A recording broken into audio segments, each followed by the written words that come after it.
নমস্কার, কেমন আছেন সবাই? আশা করি ভালো আছেন। আমার নতুন একটি ভিডিওতে সবাইকে স্বাগত। আমি আর আমার ছেলে আজকে হাঁটতে বেরিয়েছিলাম। তো প্রায় সকালে আমরা হাঁটতে বেরাই ও অফিস যাওয়ার পরে। তখন 6টা কি 6:30 হবে, আমাদের দেশের টাইম অনুযায়ী 9টা।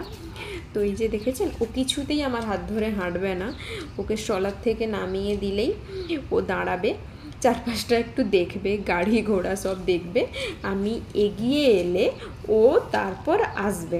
এই যে কেমন ছুটে ছুটে এলো, যদিও এলো মাঝখানে একটু ব্রেক নিল, কারণ এই সময় ঠান্ডা পড়ছে হালকা, তো একটু এই জন্য সবাই গাছ লাগানো শুরু করেছে একটু একটু। যা গরমে তো গাছ হবেই না, তো ওই জন্য হালকা ঠান্ডা পড়ার জন্য একটু সবাই গাছ লাগাচ্ছে। ও ব্যাস দাঁড়িয়ে গেল দেখতে, গাছে জল দেওয়া। তারপর যদিও ফাইনালি আমার কাছে এলো, এই যে দেখেছেন, কিছুতেই ও হাত ধরবে না। ওখানে সাইডে মানে গাছগুলো সাইজ করতে লোক এসেছে, ওটাও দাঁড়িয়ে দেখবে।